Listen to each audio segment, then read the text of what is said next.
Hello, everybody, and welcome back to the podcast. I have such an incredible guest here today, Shahna Sarpi. I think that's how you pronounce your It is, last yeah. name. Cool, perfect. Didn't want to butcher that. Which is such an amazing soul. We actually just met each other earlier this year when I attended your self-love event at Center of You, which was such a powerful, transformative night for me. Then we kept connected. We've caught up multiple times. I'm so intrigued in what you do, Shana, and how you help people in such a holistic way. We have amazing conversations. So I knew that I needed to get you on the podcast to talk all about this. And especially this year, I feel like I've been diving so much deeper into health and learning so much, but I need to go straight to the expert to get the real deal of what is health. You know, there's so many different things going around, and actually getting to the core of it. So, Shana, I'd love for you to introduce yourself to the audience. Yeah, thank you so much for having me, first of all. And I knew at that event, at that self-love event when we met, that we would just vibe as friends. So it's such a pleasure to be connected and now to be here chatting with you and bringing one of our conversations live on air. So to introduce myself, I'm a nutritionist and an embodiment coach, and I've been going through this phase of trying to find the right word of exactly what I do and how to encompass that, because I feel like health is so encompassing, so many different areas, and we'll dive into that today and more of what that looks like. But I was really trying to find that right word, and I feel like for me, embodiment coach really encapsulates it, because it's got the fact that we're actually embodying health rather than just intellectually knowing what we need to do, or occasionally doing the things but not fully feeling healthy. I feel like that embodiment of health is just a whole nother layer of health, and that's why I really love supporting people in feeling their best. And ultimately, I'm on a mission to help people be their happiest and healthiest, and I feel like they're very interlinked, and health obviously plays a big part in the rest of our life. I always like to say that if we don't have our health, there's not a lot that we do have, because it all starts with our health and how we feel. So I'm so passionate about supporting people in just feeling their best and knowing that they deserve to feel amazing. Yes, health is just so fundamental to your quality of life. Like I know that 100%. since experiencing, chronic illness when I was younger and dropping out of school and barely being able to get out of bed and just experience life, it's like your whole world just comes to a standstill and you realize how much you took it for granted until you Totally. get sick and you realize like you need to just treasure and appreciate your body so much. And I love what you talked about the embodiment, because that's kind of what I teach, in that like health or wealth or whatever it is a state of being. And in order to Yes. achieve that, you don't work your way towards it. It's the identity of like, if I'm a healthy person, then how would I show up? And the actions would be different Yeah. rather than trying to work towards health. So we'll dive deeper into that. But I want to hear about your story and how you came to be a nutritionist and that whole journey, and then becoming a nutrition coach, an embodiment coach. Yeah. So this is actually quite a funny story, and it's almost like I've lived two lives. Like there was that part of my life where I was very much a party girl, and this is how the nutrition journey actually started. I was at a music festival one New Year's Eve, and one of my friends decided she wanted to go vegetarian for a month. And I had kind of just always eaten what I'd been fed by my parents and never really got that experimental in the kitchen. Wasn't a great cook. I could cook the basics, but I never really thought about the food I put into my body. And when my friend was like, yeah, I'm going to go vegetarian for a month, I was like, yeah, I'll join you. I don't have a New Year's resolution. So I decided to go vegetarian randomly off a whim. And then I started getting all these questions from people like, where are you going to get your protein? Where are you going to get your Oh, iron? Where are yeah. you going to get these vitamins and minerals? And I was like, what are these things? I haven't been taught this. Like, I was like, I don't know, Yeah. great question. Let me find out. So I started researching into food, and like I was starting to experiment with more meals and recipes, because obviously it was a change in diet at the time. So I was looking up vegetarian recipes and learning about all the different benefits of different types of foods.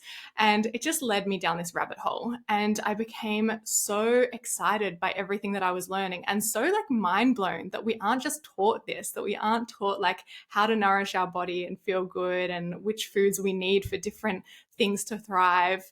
So I just like kept Yeah. reading up on it, and I was You like know what we reading. are taught? The food pyramid Yes. bullshit. Oh my God. Don't even get me started on the food pyramid.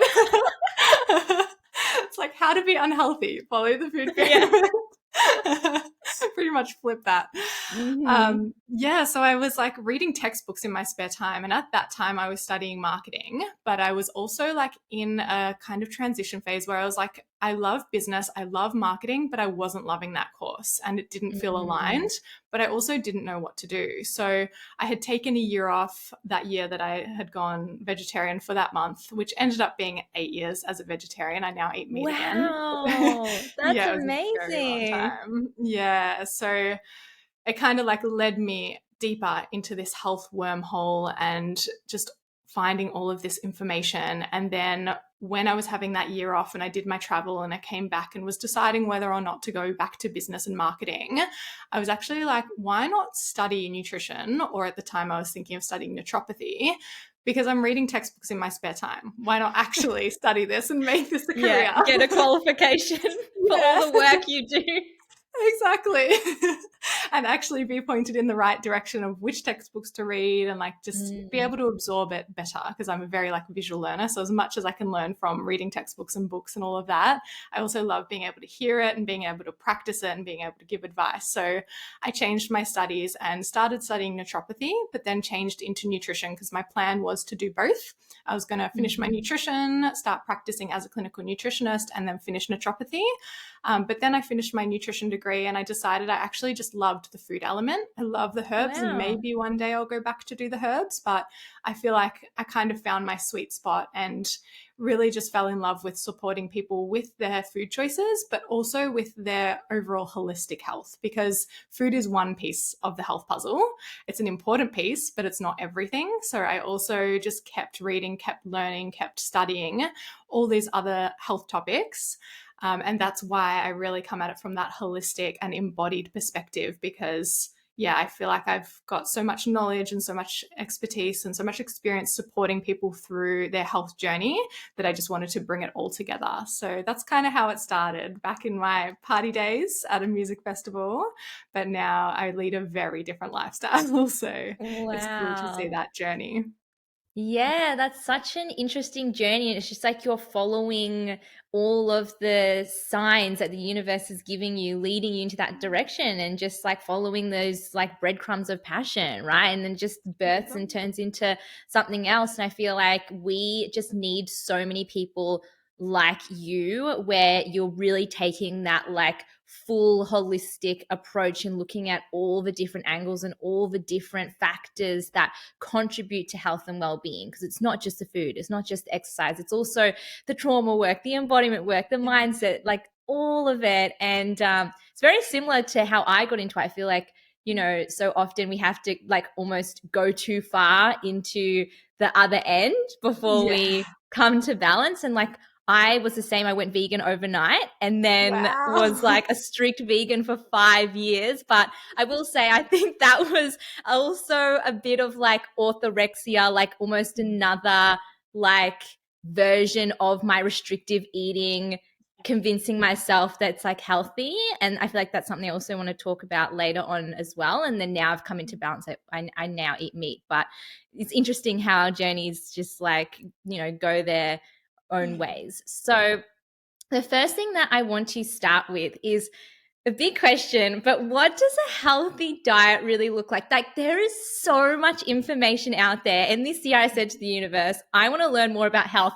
And then it just led me to down all these holes. Like before, you know, I was vegan, you're vegetarian. There's the Yeah. glucose protocol, there's keto, there's paleo, there's like so many different ways of eating. It's like, what truly does it mean or look like to have a healthy diet? Like, I want to know.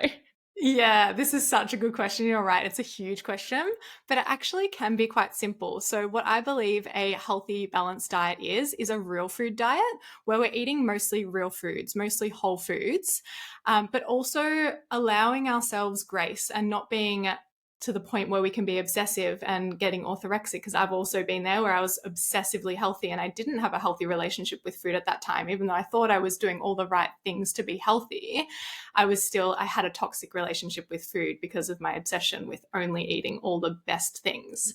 So Yeah. it's really about finding that balance of eating real foods most of the time, but also knowing that it's not the end of the world if you do have something processed, or if you do have that takeaway meal that does not tick the real food criteria, because our body's amazing. It's going to be fine with that. But what we do the majority of the time is what's really important.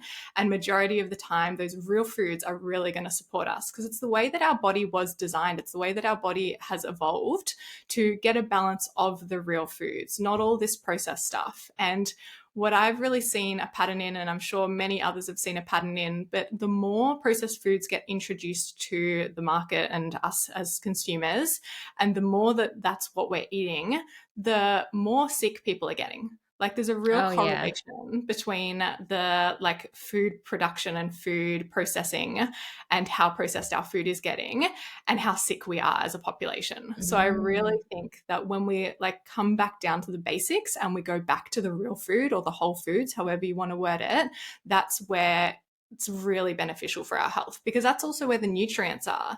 Like, these days, the processed foods are fortified with vitamins and minerals because all of the actual vitamins and minerals that were originally in that food have been stripped because they're so processed. So rather than having to have foods with fortified vitamins and minerals, why not have the actual real foods that naturally contain those things in their natural form, where it's got all of the different compounds and molecules and all the things that are going to work together in a symbiotic nature to support us the way that it was designed to.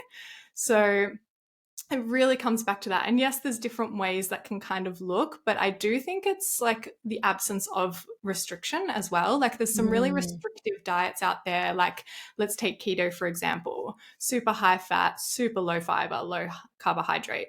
That's not necessarily going to be supportive for our gut health, because then if we're not getting enough fiber, how are you going to move those bowels? exactly, we're going to be constipated. So there's like, that's restrictive. It's another form of a diet. And there can be a time and a place for keto. Like, it's been shown to have some good evidence showing in treating of like epilepsy and things like that.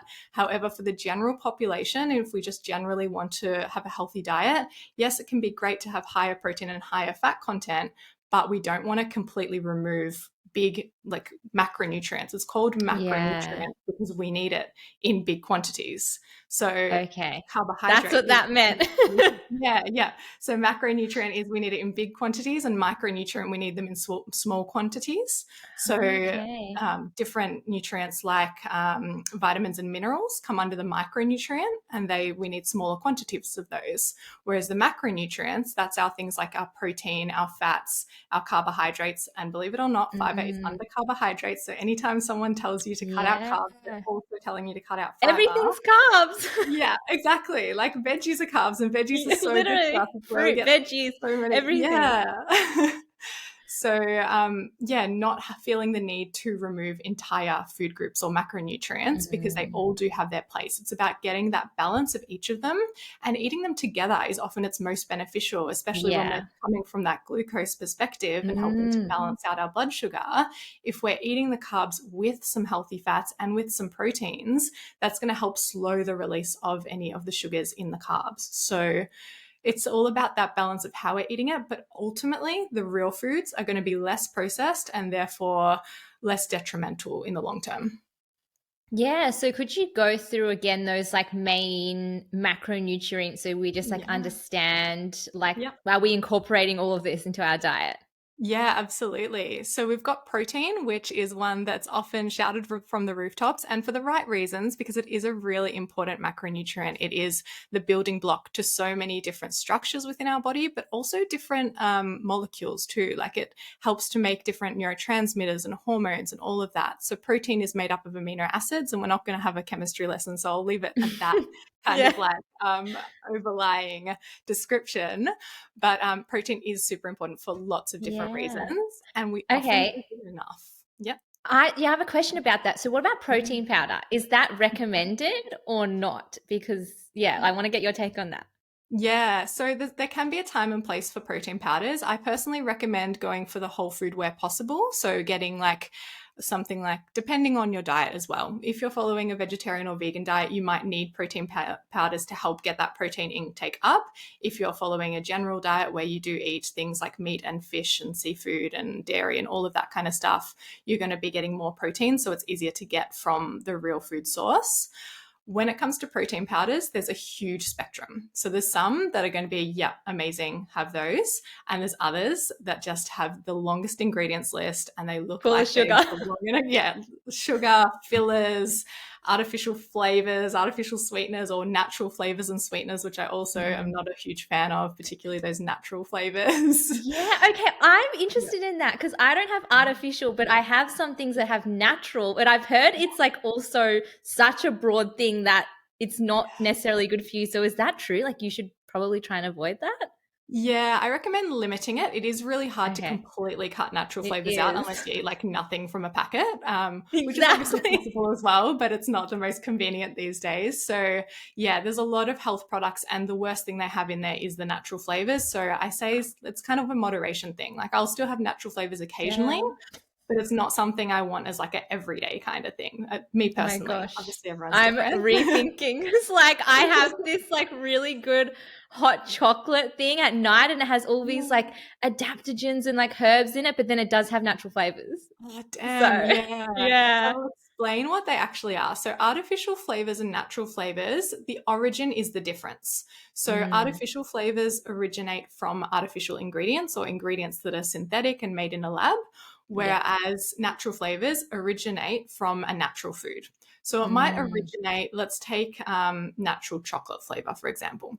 It might originate from cacao, but it's been heavily, heavily processed and refined. And oftentimes okay. they'll put a whole bunch of other things in there. Like there's different, when we think about it, actually, let's explain it this way: a flavor isn't actually a food.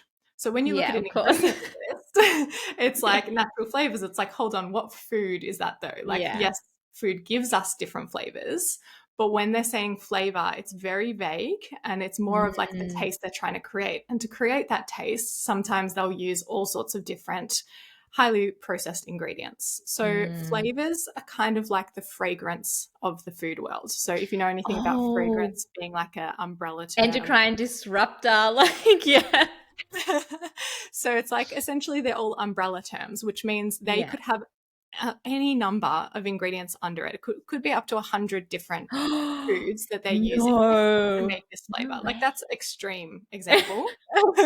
But you know what I mean? Like it says Yeah, natural flavor, it looks so innocent. And it's like, yeah, but what's actually going into that? Because if that was actually exactly. just a real food, why aren't you just telling me what's in it? Like if it True. was just cacao, why not just tell me cacao or even cocoa if you go for a more Exactly. processed one? Well, that's the thing. My hot chocolate has like cacao and stuff, but then it also has Yeah. natural flavor. Yeah. So it makes sense. And then there's one I have that's like Rocky Road flavor, and I'm like, that's Yeah. probably worse, but it tastes good. Yeah. Yum. So, okay, good to know. But I Yeah. like your take on like, don't be restrictive. And, there's some things where we're not about cutting it out and eliminating it forever. Yeah. Um, so Yeah, yeah, because it can be, awesome. if you try to get too fixated on never having any of these things, then it can lead us down the other direction and it can get really depressing because, like, looking at a lot of products, even a lot of amazing healthy products, they might not necessarily have every ingredient perfect. Like, they might have Yeah. those natural flavors, and it's like, oh, but I just want to eat that. It's like, yeah, that's Mm, okay. We get to eat that sometimes too. It's just not the yeah. staple of our diet. Yeah, because it's like the stress of trying to restrict yourself is actually impacting your digestion and your nervous system more than Totally. actually just flowing.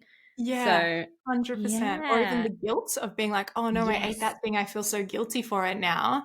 That guilt's gonna be worse than the actual Because your food was. digestion isn't going to Yeah, digest something that you feel guilty about. yeah, exactly. Probably not. I mean, I'm kind of just making that up, but also like our body Oh, that's reacts. really true though, yeah, because it's like putting us into that state of fight or flight or that state Mm. of like survival, where when we are in our survival states, digestion kind of goes on the back burner because our body Yes. thinks. I need to survive right now, so I need to focus on this immediate danger. And our body doesn't know the difference, whether it's we've just eaten a cookie and we're feeling stressed about that, or whether we're being chased by a tiger. It doesn't know the difference, unfortunately. It's still survival. Yeah. So it's like putting all of its resources into increasing all of our senses and our ability to be able to survive that situation, whether it's through escape or fighting, or in some cases freeze and appease these days as well. Yeah. But it's putting all of its resources into that. So our digestion and our immune system are two of the first things that are kind of like, oh, they're not as urgent right now, because if I'm about to die, then it doesn't matter if I digest my lunch, or if I'm about to die, it doesn't matter if I get a cold, because it doesn't matter. So that's why they call it rest and digest. Exactly. So it's really important to like really relax our nervous system and be in that state of rest and digest when we're eating. So that was another thing that I had on my list of many questions to ask you later, but I want to actually come back around to the macronutrients. So you said protein, and then what was the next one? Yeah, so with protein, I'll also just summarize some of the sources of that. So I think I briefly touched on some of them earlier as well, but we've got things like our meat, fish, seafood, dairy, beans, so all things like lentils or any other legumes. We've also got things like tempeh and tofu. Nuts and seeds have small amounts of protein as well. Protein powders, another one of the tangents we went on. So we get protein from all of those kinds of things. And then we've also got carbohydrates. So carbohydrates and there are some crossovers also, because carbohydrates also include things like the beans and legumes I just mentioned. So lentils, beans, they have some carbohydrates within them. But then we've also got our starchy vegetables. So things like potato, pumpkin, sweet potato, they're all our starchy vegetables that are higher in carbohydrates. But most veggies also do contain some carbs. So you could even put all veggies under the carbohydrate category. Another reason why it's so important not to cut out carbs, because we don't want to be cutting out such a beneficial food group, which is vegetables and fruits. So that's like our carbohydrates there. It would also count as things that people typically think of as carbs, things like bread or pasta or noodles and all of those kinds of things as well. And then we've got healthy fats. So healthy fats are things that we find in like our oily fish. Also nuts and seeds have some level of healthy fats. Avocado, all of the different oils, which I could go on a whole spiel about oils as well. But essentially the oils we want to incorporate are things like extra virgin olive oil or coconut oil or macadamia oil or avocado oil, and steering clear of some of those vegetable oils. Because while they do contain fats, they're not quite the healthy fats. Yeah, perfect. I'm sure, like, do you have an episode on your podcast of like oils? If you don't, do one. Yeah, I should do one. Yeah, because it's something I get asked about a lot. It's like, which oils should I have and shouldn't I have? And yeah, it's like, to summarize, the ones that are on like the tick list would be extra virgin olive oil, avocado oil, coconut oil, ghee and butter. I also put under that category because they're good to cook with. They're not technically an oil, but it's kind of similar sort of vibe. And then the oils we want to avoid are sunflower oil, safflower oil, canola oil, soybean oil, peanut oil, anything that says vegetable oil. The list goes on. Yeah, the list is huge, but they're some of like the main offenders. But yeah, if it says like vegetable oil, essentially, it's a no-go, especially because vegetable oil, again, is one of those umbrella terms where it's not telling us which oil is in it. Exactly. Sometimes they say the breakdown, maybe it's canola and sunflower or safflower or whichever one, but vegetable oils in general can be quite inflammatory for the body. So I do recommend avoiding those and going for the other ones on the tick list that I just mentioned. Perfect. That's a great summary. Awesome. So any other macro foods or nutrients that you were talking about? Yeah, so they're the main ones, the protein, carbs, and fats. Perfect. Yeah. Awesome. Yeah. Okay, so that's you were talking about eating like whole foods. Yep. So is that basically what you just described as like those would be what you would say are whole foods? Yeah, so fruits, veggies, good quality sources of protein like meat, fish, seafood, dairy if you eat it, legumes, so any lentils, beans. what else? Nuts, seeds, herbs, spices. It's all of those things in like the fresh produce section of the supermarket, Yeah. but also then some of those staples too. So you can still have whole grains, just the less refined, the better. And same with products made out of those foods. It's not to say that bread isn't a real food, for example, but we want to make sure our bread is made out of real foods. So is it highly refined and just like turned into something that resembles cardboard, or is it a beautiful like sourdough that's using really nice grains and maybe has Yes. some seeds through it, that kind of stuff. It's like the I love origin of that. it, and like the closer to the real food it is, the better. Perfect. Yeah. Awesome. Okay, so I kind of wanted to then do the opposite of that. What are foods that you recommend avoiding if you want to be healthy? And I know that, again, there are like so many, but what would you really recommend? Yeah. Well, thankfully, we've already touched on one of the big ones, vegetable oils. I would Yeah. recommend avoiding them just purely because they can be quite inflammatory. And there's so many other like better alternatives when it comes to the healthier oils. So it's like a really easy, quick swap that we can make. Highly refined foods. So that's a lot of foods. It's probably like 90% of the supermarket. Yeah. All the inside of the supermarket. Yeah. Exactly. So yeah, things that are highly refined. So that could be anything from like a supermarket, like even certain supermarket health foods. Like, and I say that with Mhm. quotation marks for anyone that can see this visibly, because it's like they might be in the health food aisle, but they might not necessarily be healthy, or it might be vegan, but Yeah. it might not necessarily be healthy, Oh, or so gluten much vegan stuff, free. like all the vegan meat, and it's like just full of Yeah, crap, which I used to totally. eat that. Yeah, me too. I've been there as well. And it's like, it's all about what's it made of. So Mm. when it comes to anything that we eat, I also recommend really looking at the ingredients list. So when we go to the supermarket, the best way to find the things to eat or not to eat is actually just getting to know what's in the foods that we're consuming. So looking at the ingredients list and asking that question, is this real food? Is this the kind of food that I would have at home in my pantry or my fridge? Could I make this if Mm. I really wanted to? And obviously, we don't have to make Like, make it everything. from scratch. Yeah, exactly. Yeah. Like, could I make this like a muesli? Is this actually Yeah. just like oats, nuts, and seeds? Or have True. we got a whole bunch of other things in here and like chocolate chips and things that is like probably not the best thing for breakfast if we want to Yeah. stabilize our blood sugar Glucose level? spike, yeah. Exactly. Yeah, or like ingredients that you can't pronounce. Like, Yeah. that's a big one of like, yeah, Yeah. maybe I should steer away from that. Exactly. So, yeah, really looking out for any foods that have any kind of like artificial flavors or artificial colors or artificial sweeteners. So, soft drinks would probably be another big group of Oh. things that I'd say just like a no go. So, that's a nice There's so easy many one. good alternatives though. Like, I have like sugar-free Exactly. kombuchas. Like, Yeah, I'm sure those exactly. are good, right? They're much better than the soft drinks, but we also do want to be careful of not replacing soft drinks with a healthier alternative. Like Yeah. kombucha is amazing and has some really beautiful benefits for our gut health, but if we're consuming it in excess, or Oh, we've just yeah. replaced one thing for another, or it's not the best brand or the best Mm. ingredients in there, then we might think we're doing a really good job, and then it's actually kind of going against what we're trying to do. So Like yeah, the I'm sugar-free, similar. like Diet Coke, Yeah, like Diet right? Coke, Because exactly. yeah. Yeah. So Okay. Coke and Diet Coke, they've both got their pros and cons. Like I don't recommend either of them as like a regular thing. Obviously, it's kind of one of those things. If you want to have one occasionally, that's okay. There's obviously so many better options. My preference would Mm. definitely be something like a kombucha instead of a Coke or a Yeah. Diet Coke.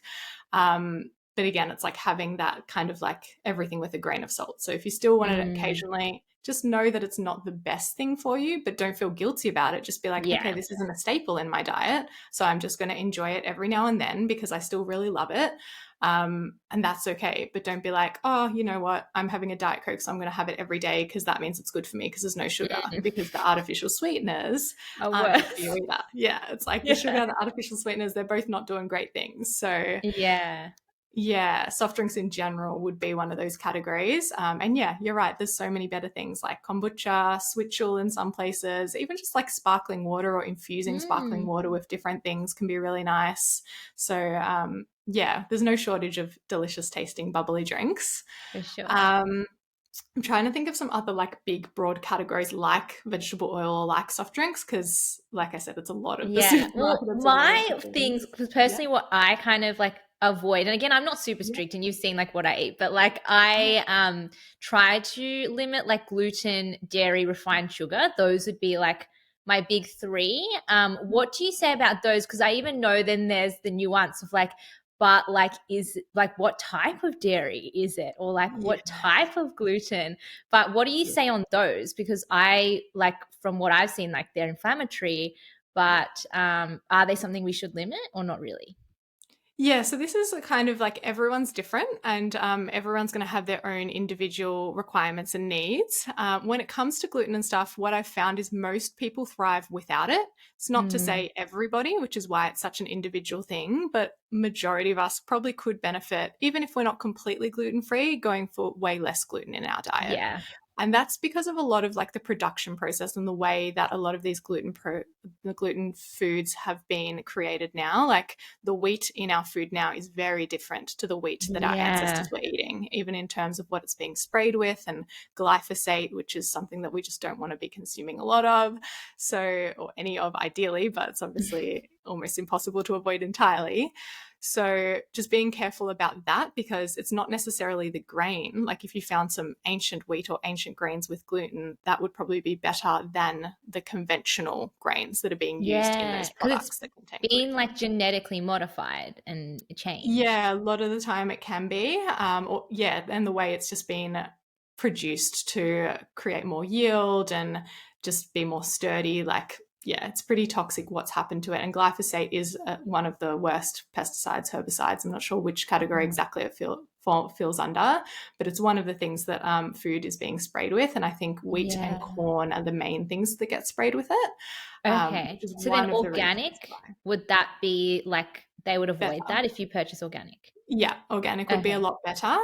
Then you've still got, so the organic gluten would be better than normal conventional gluten. Mm. But in general, gluten has been found to be quite disruptive or inflammatory for our gut as well. So there's still mixed reviews out on this. And this is why I'm not like a hard and fast, no, it's Okay. terrible, get it out, or yes, it's fine, keep it in. I'm kind of that in between. I know I thrive without gluten in my diet, and it doesn't mean I don't still have some sourdough when I go out to a cafe, but I don't Mhm. buy sourdough. I would buy like a gluten-free sourdough instead.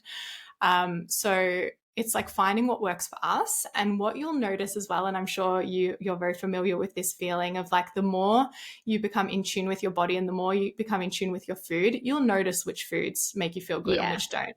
Like gluten might give you brain fog. For me, that can be one of the things I notice, where I don't think as clearly or I don't feel as energetic. Like just noticing how we feel as individuals when we have different foods. Like some people might thrive off dairy and other people might be running to the bathroom. So Yeah, it's that like, used to be me. yeah. So it's like finding what's suitable for us. And also the quality. It's always coming back to that quality. So, like we've said, even with Awesome. the gluten debate, it's like, is it an organic gluten containing food, or is it a Mm. conventional gluten containing food? Because there's going to be a difference. So Yeah. that's kind of a little bit about gluten. Then when it comes to dairy, again, this one's kind of like it's the processing of dairy and the health Mm. even of the cows that we're getting, or the animals, Oh, because yeah. it's Are they very, like very pumped with individual. hormones? Are Yeah. they grass fed? Yeah. So we've kind of got like this sliding scale of like, if we want to incorporate dairy, the ones that are going to be best for us are the ones that are going to be the grass fed, organic, um, cattle, or it could even be goats or sheep that we're getting the dairy from. So it's about like the animal's health as well. And I think that's actually something really beautiful, because the more we focus on our health, the more we're also focusing on the health of the whole ecosystem. It's like, okay, Yes. cool, I want the healthiest meat available. So I'm going to go for that grass fed organic beef rather than the factory farmed beef that was treated terribly, very unethical, never saw outside, was in a little cage its whole life. Like it actually helps us become more ethical and become more supportive to the entire ecosystem. So looking at the quality and therefore just adjusting accordingly too. Like some people might find, like yourself, that dairy is just a no-go. I used to think that dairy was a no-go for me, and then I kind of started eating raw dairy products, which technically is illegal in Australia, but you can find it. I'm not giving away any sources because I don't want anyone to Yeah. get into trouble. But when I have raw milk, it actually sits with me really well, and I find that that is like better for me, and it's something I can incorporate. So Yeah, there's obviously a whole conversation we could have around that, and it's probably not the Mm. time or place today, but it comes down to, again, the quality of the produce and the closer it is to its natural form. So that would kind of be my piece on dairy, really getting in tune with your body. And if you choose to have dairy, go for the organic and grass-fed. It doesn't have to be the raw variety. Obviously, do that with your own discretion, because even me recommending that, I wouldn't do that because of all the legal implications. So Yeah. it's up to different people what they want to choose. I choose to consume that, but yeah, everyone else, if you want pasteurized, then just go for full cream, grass fed, and organic if possible, or as close to that as possible. So that would be the dairy. And then the sugar. This one's a whole thing as well. I feel like there's all conversations we could go so deep on. Yeah. But the sugar, it's all, again, it comes back to the source of the sugar. Like, is it a highly refined sugar? Like you mentioned, specifically refined, which is a great distinction because there's the difference between added sugars and then also natural sugars. So, for Because example, fruit is like sugar. yeah, fruit and veggies contain natural sugars. It doesn't make them bad. It doesn't mean all sugar is evil. We don't want to be eating too much sugar because we want to support our blood sugar levels, but we also can balance that out with things like our protein and fat when we're having balanced meals or balanced snacks. So when we're eating a lot of added sugar, that's where the issue lies, where it's lots of refined sugar particularly. So like white sugar or those highly refined ones are going to be worse than adding in the less refined sugars or the more naturally occurring sugars like something like honey or maple syrup or even coconut sugar. It's still technically a refined sugar, but it's kind of got more of those vitamins and minerals within it. And we just want to make sure we're having it in smaller quantities and Yeah. balanced with the other macronutrients. So it's supporting our steady blood sugar release. So that's Perfect. kind of what I would say about that. Yeah. That's amazing. So what about because personally for me I have like erythritol and stevia or monk fruit sweetener. Would those be like Yeah. better alternatives as well to like normal refined sugar? Yeah, so the jury's still out on those ones as well, just purely because things like erythritol in particular, and monk fruit is often a high percentage of erythritol. It can actually be a little Yeah, bit of it sneaky is. marketing. Yeah, I've noticed that some companies sell like It's like 99% 99%. erythritol, Yeah. 1% I've monk seen fruit. that. It's like cheeky. So Mm. with erythritol in particular, that one can be a digestive disruptor. So it Oh, can okay. I didn't know cause that.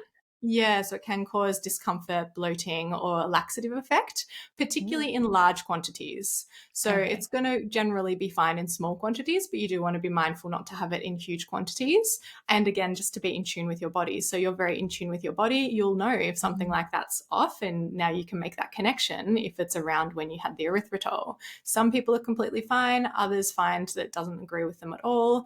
Again, it's highly individual. And because it's a relatively new ingredient, there's not a lot of like long-term research or data. So like I said, the jury's still out. But in terms of a blood sugar perspective, it does have a different impact on our blood sugar levels. So it's not causing that blood sugar spike like with the sugar that can then lead to the blood sugar crash, where we start to crave sweet things or we start to get hangry or irritable or, we just need that next fix like little junkies. Yeah. Awesome. Yeah, I learned about the glucose like method protocol, whatever you call it, like Yeah. at the beginning of this year, and it completely Yeah. changed the way that I look at things and eat. And I think I went Yeah. into it a little bit again from that like restrictive thing. I noticed myself like I've got to like cling to a certain way of eating, and then I'm Yeah. like, no, okay, gotta relax. I can have something sweet a little bit without eating protein or something. It's okay. I'm not gonna Yeah. die. But Exactly. yeah. Yeah. Yeah. Coming back to like what we do Awesome. most of the time, not all the time. Mm, Like it's majority that matters. And those other times we're going to be fine. perfect. I have another quick question for you. What are your thoughts on fasting? Yeah, so fasting for females is not actually recommended. So if we're looking Mm, at the hormonal health, the health of our hormones, and from that perspective, a lot of fasting studies are actually done on men. So yes, I've heard that. yeah, and in men, amazing results. Like we hear so much good stuff about fasting, and that's because it can be true, but it's often in men, not in women. So when it comes to women, because we actually have a completely different cycle to males who just have their circadian rhythm, their 24-hour cycle, we also function off a circadian rhythm, but we function off an infradian rhythm as well, which is essentially our menstrual cycle and that 28-ish day. I'll say ish because it does vary. The textbook menstrual cycle is 28 days, but based on individuals, it might be shorter, might be longer. So because we also have that whole cycle to factor in, when it comes to fasting, different times of our cycle, it can actually be really detrimental to be fasting. So it's not recommended for women unless you're beyond menopause, in which case the infradian cycle has changed and we've kind of got like a different rhythm.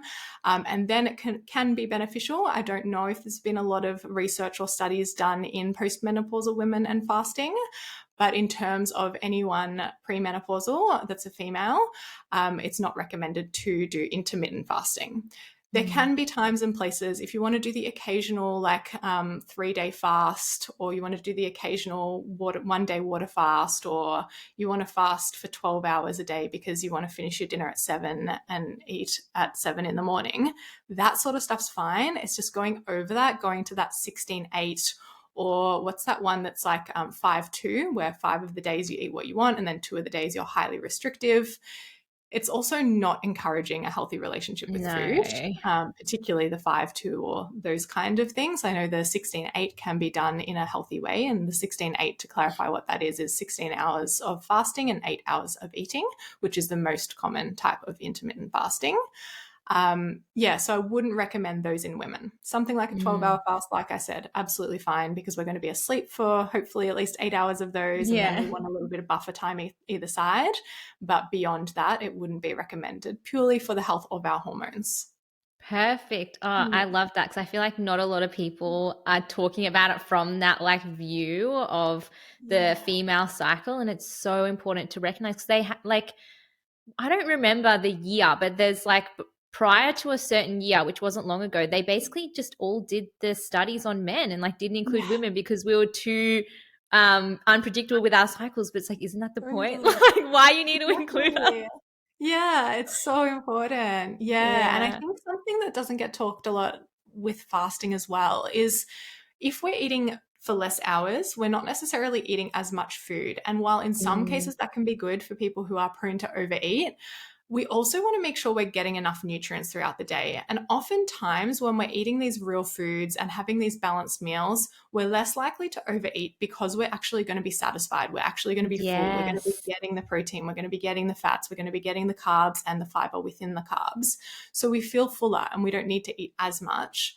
So if we're fasting and we're restricting that, let's say we're only having 2 meals a day and they're just kind of average size, maybe we're actually not getting enough calories to even meet our basal metabolic rate, which is the amount of calories we need just to function as humans. And then you're working out on top of that. Exactly. Like I often find a lot of people think they're eating too much, but they're actually not even eating enough. So we've gone so far into diet culture and restriction and crazy like 1,200 calorie diets and things that we've actually like not eating enough in some cases, or we're not eating enough of the right foods. So maybe we're eating too much of the more processed foods, and that's why we're not feeling satisfied. We're needing more because a lot of the nutrients are lacking. So we find ourselves overeating, and then we can end up eating too much.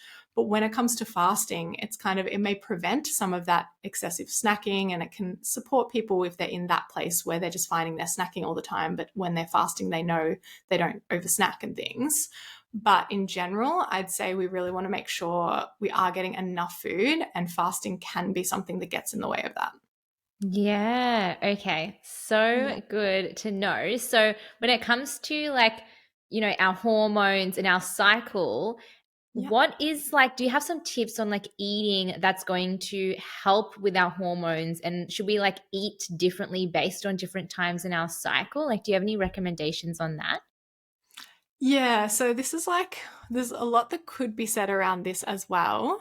Some of the main things I would actually say before we even talk about food for optimizing our cycle would be around the decreasing stress, because that's really going to support our hormones and hormone production and all of our systems. So that's a really important one. And even like removing endocrine disruptive things from our environment. So So like everything, all the chemicals. Yeah, all the chemicals, they're out. So switching to natural cleaning products, natural skincare, natural beauty products, all of that kind of stuff can be really beneficial in general for our hormonal health. Also, not heating our food in plastic and trying to avoid eating out of Oh, plastic, the but particularly, BPAs. yeah, particularly heating food in plastic, or drinking water out of plastic bottles. Trying to switch to glass or stainless steel is going to be a lot more beneficial because we're getting less of the plastic. And plastic essentially has xenoestrogens in them, which can then disrupt our normal estrogen production. So Mm. they'd be kind of some of my overlying tips. In terms of the way we would eat throughout our cycle, what we're going to find is we often are looking for more like warm, comforting kind of foods when we are menstruating. And Yeah. it doesn't mean we have to head down to the takeaway shop or get some like comfort food in quotation marks. It could even just be having a really beautiful slow cooked meal or Oh, more of those kind of a like wintry roast. style ones. Exactly. Yeah. It's like a roast, a stew, a curry, like those kind of things can be really nice and nurturing and warming in those times where we do crave more of that comfort. And one of the beautiful things about cooked foods is it actually is already partially digested. So when it comes to hormonal health, menstruating, and when we're like looking for just easier to digest things or more comforting things, it also can be really beneficial in general for anyone that has a more sensitive gut. You might find that cooking more of your foods for a time can be beneficial to really be more gentle and nurturing on the gut. And there's many things we can do for gut healing in general, but I just wanted to throw that in while we were talking about those kind of like slow cooked foods when we're menstruating. So when we're menstruating, I'm sure many of your listeners have also heard of the menstrual cycle referred to as the seasons. And when Mm-hmm. we're menstruating, that's often referred to as our winter. So it's kind of fitting that it's like those comforting winter kind of foods that we're looking for. Same goes for when we're ovulating. So in the middle of our cycle, we might notice we want more fresh foods and salads, and like those raw foods actually feel really good. That's because we're in our internal summer. So it often Mm. aligns with our, with the seasons, and where we are in our cycle and what kind of foods we're going to crave or what kind of foods are going to be more supportive for our body. And just listening to that, getting to know that, I really recommend everyone gets to know their own body and what feels good for them. It's such a game changer and so important on this path of like personal development and just being empowered in general. Because when we know where we are in our cycle, we can tailor food, exercise, work, like all of these things around it to really optimize how we feel, and our energy levels and productivity and all of that kind of stuff. So they'd kind of be some of the overlying themes. And in order to eat seasonally within our cycle, I think it's also important to learn about seasonal eating in general. So learning about what's in season when, what kind of foods are best for the body in different seasons, which is pretty easy. It's like in cold months, we want warm foods. In hot Yeah. months, we want raw foods and cold foods. So following kind of that system as well. Perfect. Yeah. Awesome. So I have a quick question on how to eat and stay healthy if you feel like you don't have a lot of time. Because I feel like a lot of people see it as like a chore. Like I have to cook, I have to organize my meals. Like it's so much easier to get takeout or get Uber Eats, and like developing that like positive relationship with like nourishing yourself. How can people include that where they just feel like, oh, it's such like a burden in order to eat healthy? Yeah. One of the best things for this would be to just batch cook things, like organize what That's you're going my to eat. go. Yeah. It's the best, isn't it? It's like, cool, Yeah. I'm just making up a giant slow cooker full of food and I'm going to eat this for 5 days. Mm-hmm. So, in the nutrition and health space, we are big advocates of incorporating a lot of variety, and variety is important for our gut, but we don't have to take it so literally that it means we have to eat a different meal every meal. Like we can actually incorporate variety by one, including lots of ingredients in the meal that we are going to repeat throughout the week, or two, by just alternating the meals. So maybe let's say this week I made roast and then had lots of roast veggies. Maybe next week my thing might be a curry with like different types of vegetables and a different type of meat. So it's like getting variety there. It may not all be across the same week, and we do want to aim for at least 30 plant-based foods in 1 week, for that variety and that gut health. But we can do that throughout. Like by the time we eat even just a couple of meals, I find when you're eating real food as well and incorporating lots of herbs and spices, or even adding some nuts and seeds to different things, the number gets up there pretty quick. So ultimately just batch cooking and using your time wisely. So putting something together that's going to last you multiple meals, or if you still want to cook, maybe just cook like once a night and make enough for leftovers the next day for you and your Yeah. family. So it's still like you're taking out having to cook your lunch as well, or having to prepare something separate for lunch. Just kind of using leftovers to your advantage to take some of that time out of it and make it easier for ourselves, because it can be a lot of work if we want to have different meals every meal and incorporate all this variety and like tick all these boxes and try all these different things and all those TikTok recipes or Instagram Mm, recipes that we see that look great. It can feel really overwhelming. But just bringing it back to basics and using things like batch cooking and being really organized, so things like meal planning and meal prep, and yeah. just going and getting your groceries can be such a time saver in the long run, because even though it might take a couple of hours out of your weekend, it's saving you so much time throughout the week. Yeah, for sure. That's what I do every weekend. I have one day where I go to the market, I get all my food and my supplies, I make a day of it, and then I come back and I cook like one or two things for the rest of the week. And I actually really enjoy it now. A couple of years ago, I was like, I'm not a good cook. I don't like it. It feels like a chore. But once you really get into the rhythm of it, you realize like how special it is that you get to just nourish yourself and be part of the whole entire journey of like getting Yes, food from the market onto your plate. It like feels so good. It's actually so therapeutic for it me now. And I is. feel like Yeah. so in my feminine that I get to just do this and there's Yeah. no like end goal. Like yeah, okay, the result is the food, but it's not like I'm just cooking for the end result. Like it actually gets to be this whole experience. And guys, you can change that because I used to hate cooking and now I love Yeah. it.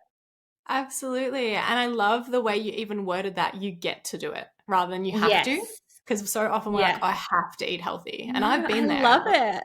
Yeah, exactly. And it's like when we can change our whole relationship to nourishing our body and to cooking and to food, that can be really beautiful, because then it's like we start to get excited about it. We start to like take that time out of our weekend. And you can make it social also. Something I love doing is like meeting up with a friend at the market and like doing our grocery shop and then parting Yeah. ways and coming home and doing my meal prep. Like, so you can incorporate other things that might be on the to-do list, like catching up with friends or family. You Mhm. can actually make that part of the process too. For sure. Yeah, teaming up with Yeah. people and yeah, getting all your Yeah. girlfriends together, having a market day. It's like so cute. I Yes. love it. Go to So the good. farmers market and I always Yeah. get some snacks and food while I'm there. Oh, so Yeah. good. So It's the good. best. It is. Awesome. Okay, I feel like we need to go on to talking about nervous system and stress and the trauma and everything behind food, because we kind of talked about, okay, what do we eat? But first thing I want to talk about, which you mentioned earlier, is like digestion. What are some things that you do to help improve digestion or stimulate digestion on like an energetic level, on like a nervous system level to help that? Because like you could be eating the best foods, but if you're Mhm. eating and you're stressed, or you're eating really fast, or you're eating watching TV, like I know those things are going to really inhibit your digestion. So there are a few things that I do. I want to hear from you. Like, how can we actually make sure we absorb and digest our food properly? Yes, I love this question. And I love that you're so onto it with making sure your nervous system is regulated when you're eating, because it is so important and not something to be underestimated. Like, so often, like you said, people are eating all the right foods, but they're still so highly stressed eating it, and it's not going to have the same benefits. So, one of the best things we can do is just incorporate mindful eating. One of the best things for that is to breathe before you eat, like take a few big, deep breaths. One of the best ways to regulate our nervous system. Yeah, seriously. Like literally just sitting there and taking a few deep breaths before you eat your food. It will help you slow down. It will put Mm, your nervous system back into that rest and digest state, or help get it in that direction at least. And it will mean you'll be able to get more out of that food. So, breath is one of yeah. the best things we can do. And the more mindful we can be throughout the whole meal, and the more we can focus on our breath throughout the whole meal, the better it is going to be. But even just those few breaths beforehand can be a game changer. So, creating that as like a habit, I would highly recommend. And then trying to engage your senses when you're eating as well, and trying to really be in the moment and almost make it like an eating mindfulness practice. Like I would say meditation, but that's kind of its own category. It's more of Mm, that mindfulness practice where it's like, how does this taste? What's the texture like? How does it smell? How does it feel? Like all of the different senses, bring them in, look at the colors, like really enjoy your food, eat with your eyes as well, and really be present with your food. Because when we're in the present moment, it helps our body feel more safe and stop thinking about all the thousand things on our to-do list that can put us back in survival. So really just making it a really mindful practice. And you mentioned like not watching TV while you eat, and like trying to minimize distractions while we eat is going to be really beneficial. So try to avoid scrolling on your phone or watching something in the background, and just try and be present with the food, or with the people that you're eating the food with. Yeah, Yeah. I love it because it's like it can become a pleasure practice as well, of like getting into your Totally. feminine, which is about the senses. And it's like, can you Yes. eat your food like sensually? Like, can you be like the Yeah. food goddess? Like, embody your inner goddess and like make Yes. out with like your food, like your fruit, and like take it to the next level of like just that whole embodiment. It just really changes it so much and gets us deeper into our senses. Yeah. Totally. Yeah, getting that feminine receive, really receive, because Receive the yeah. nourishment and through the Yeah. senses. And then if Yeah. you're in receiving mode, I guess your body, that's what digestion is. It's like receiving the nourishment from the Yeah. food. So it makes sense, which in Totally. kinesiology, when people are experiencing like bloating and digestive problems, what we say is like the energetic cause is like you're not digesting life. Like if you Mm, can't digest life, then it's going to mean you can't digest your food. You can't process. So yeah. yeah, it's like so much into that. And so I want to dive deeper into, okay, like it's so easy to be like, just eat this and don't eat that and eat whole. But then a lot of us use food as like a coping mechanism, or our relationship with food reflects our relationship with ourselves. So many people, when we're stressed or depressed, we go to food, we binge eat, we don't eat. Like food has not just become, okay, a way of nourishing and nurturing ourselves, but food has also become this whole entire relationship, this whole entire like mentality around it, especially with the food industry as well.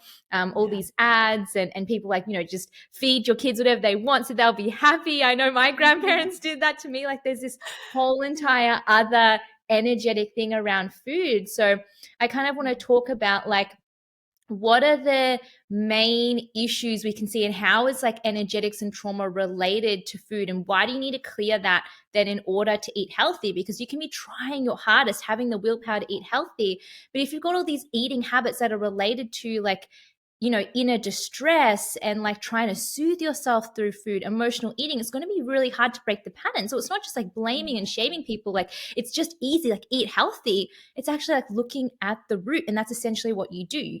You tell people and show them how to eat healthy, but then you also bring in like, why are we struggling with food or eating addiction? So I'd love for you to share more Yeah. on that. Yeah, I love this topic because it's so true. So many people are knowing what to do and struggling to do it, and then beating themselves up about it. And I've been there too in the past, like being like, I know what I need to eat. Why can't I eat it? Or why do I still have this unhealthy relationship with food? And it's literally just, as you said, our body is trying to protect us. It's a protection mechanism, and it's trying to distract us from the underlying emotions. And this is why emotional health is such an important piece of the health puzzle, because if we're not addressing our emotions and we've got all of this underlying emotional distress, or we're feeling stressed out or overwhelmed, or we've got a bunch of trauma that we haven't like processed and moved out of our body, then that's all going to be stuff that our body's trying to distract us from. Because the main reasons that we emotionally eat, there's two main reasons that I've found. One is as a distraction, because we don't want to feel that emotion that's coming up for us. So we turn to food to comfort us and provide that temporary relief, or to fill a void. So if we feel like something's missing in our life, we feel like we're lacking something, or we're not happy in our job, or we're longing for the partner of our dreams, or whatever it may be, if there's some sort of void, people can turn to food to try and fill that void, Mm. because food is literally filling us up, right? So it kind of Yeah. makes sense on one level, but unfortunately, it's not addressing what's actually feeling like it's missing. No. And it could also So be the opposite, right? Well, I know for me, like I had an eating disorder, and it was like my emotional things of like then restricting myself and punishing myself by not eating when I was younger. And then when I'm stressed, I'm like most people, I feel like they say when I'm stressed, I like eat excess. Like when I'm stressed, I don't want to eat. Like it's the yeah. opposite. And this is a really interesting one. So this is because when we feel out of control in our life, we control the one thing we feel like we can control, Yeah. which is the food.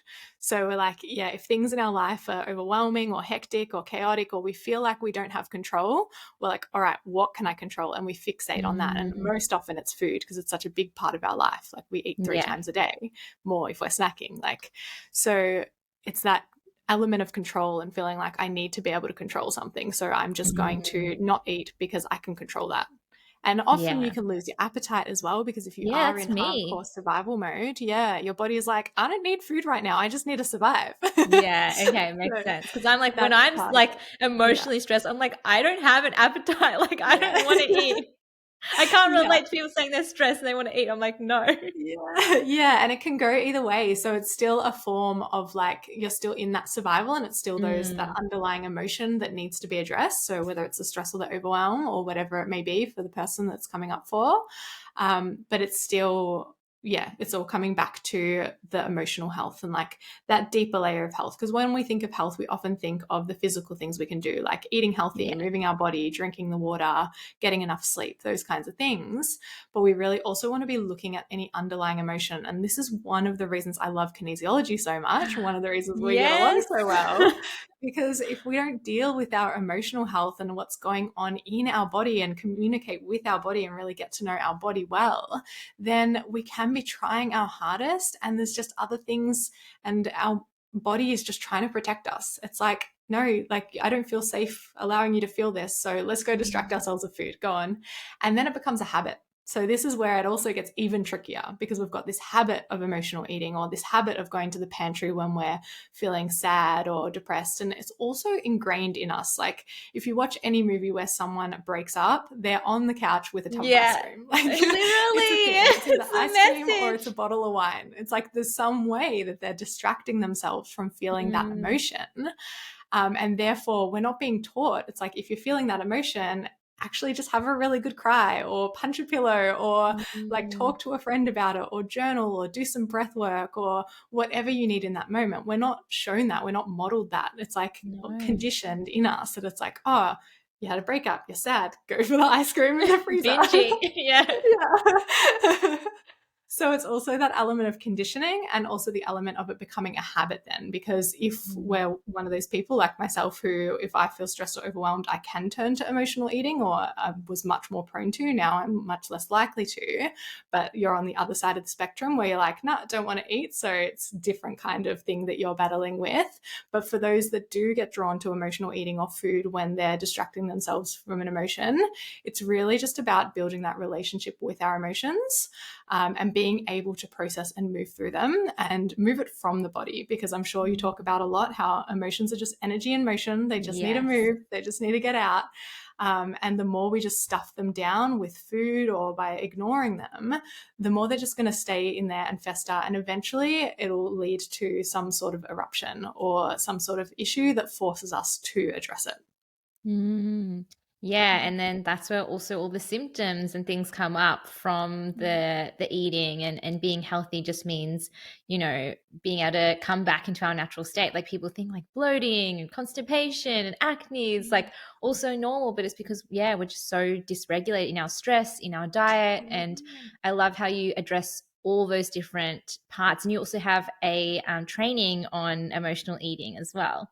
Yeah, yeah, which does teach some of those core reasons of why we emotional eat that we've just chatted through, and like how to identify when we're emotional eating. Because sometimes, depending on how often you do it or where you're at with your relationship with food, you can find yourself at the pantry eating, and before you've even noticed, you can already have eaten a whole bag of chips or a whole block of chocolate or whatever your go-to food is. So even just the simple act of identifying the difference between true hunger and emotional hunger can be really Mm. supportive. And I'm happy to summarize that here now, which true hunger is it comes on over a period of time.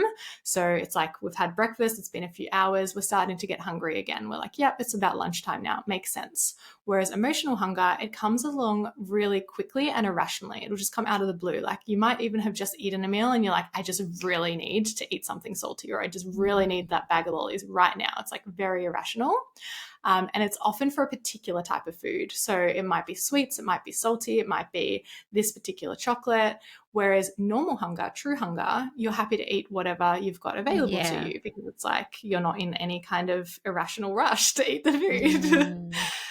So they're two of the main ways to identify it. And then also just the feeling of fullness that comes when you are truly hungry and you eat, you generally feel satisfied and full. Whereas when you're emotionally hungry, even if you're eating, even if you're feeling like physically full, like you're about to burst, you still don't feel satisfied because you're not eating from the place of actual hunger. You're eating from the place of trying to distract yourself from the emotion. Yeah, it's like you're trying to fill not the physical void you have, but the energetic one. And obviously, food's never going to fill the energetic void you have, so you'll never feel satisfied. Like that makes sense. Exactly. Yeah, exactly. So Yeah, yeah, it's a big thing. But amazing. ultimately, like you said, it comes back to really supporting our nervous system and really getting in touch with that and really regulating our nervous system and also healing our relationship with our emotions and just actually processing and feeling them. Yeah, so that's essentially what you do with your clients, is helping them in this full approach of what we talked about today, right? So Yeah. the whole food eating, and then the nervous system regulation, the rest and digest, and then reducing the emotional eating and the trauma. Is there anything else that you feel like we've kind of missed out on or not touched on in this episode that you want to touch on? Ooh, I feel like we've covered some amazing topics here, Yeah. and we've gone over a lot. I feel like, yeah, I feel pretty complete with that. I feel like we've covered some really big, poignant things. Mm.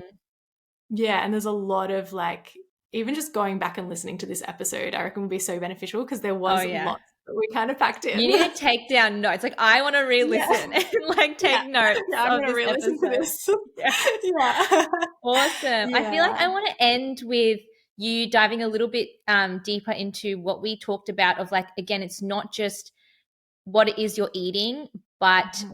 the energy of when you're eating. And you can be eating all the right foods, but then feeling restrictive and guilty or like, all that. So overall, it's like, how can we maintain this positive way of being while eating food and not being too restrictive in a way that's like serving us?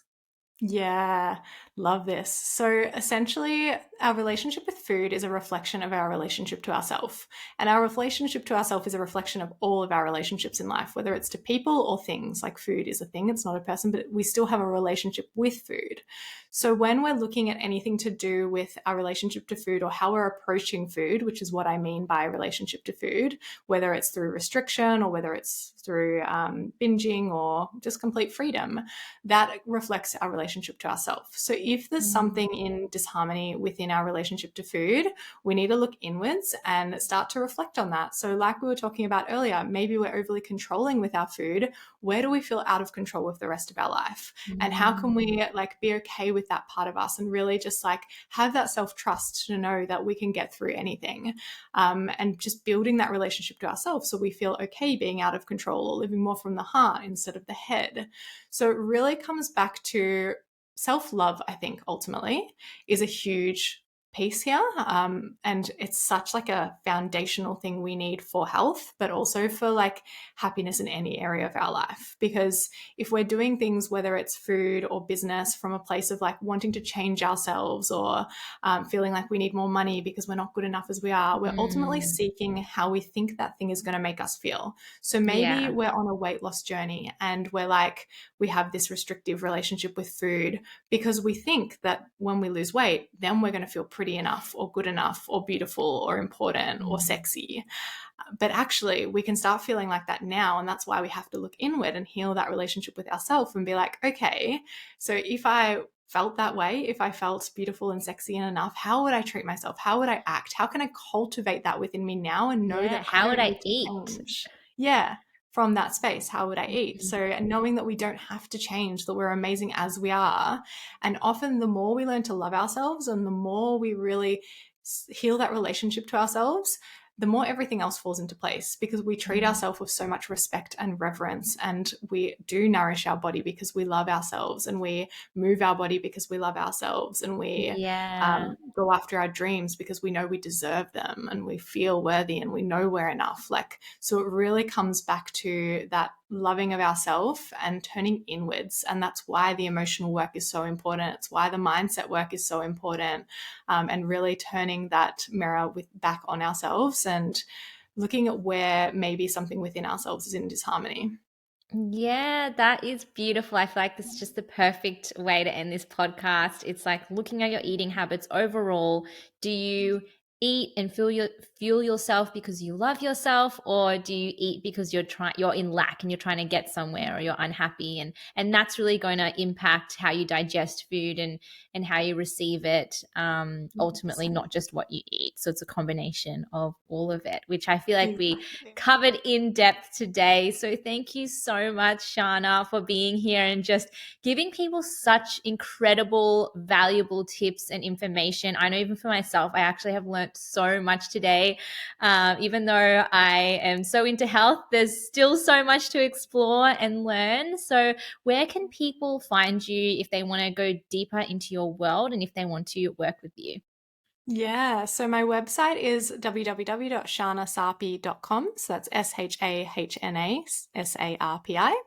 And my Instagram handle is at Shahna Sarpi. So I post there most of my offerings and everything that's going on in my world and lots of helpful tips and resources. And any of the other ways to work with me will be available on my website as well. Perfect. I'll link all of Shana's details in the show notes if you want to go check her out. Definitely recommend that. Thank you again for coming on here. This was such a beautiful, heartfelt conversation and excited for more as always. So thank you all for listening and we will see you next time. Thanks so Bye, much for having me, everyone. Katie. Bye. Thank you. That was so fun.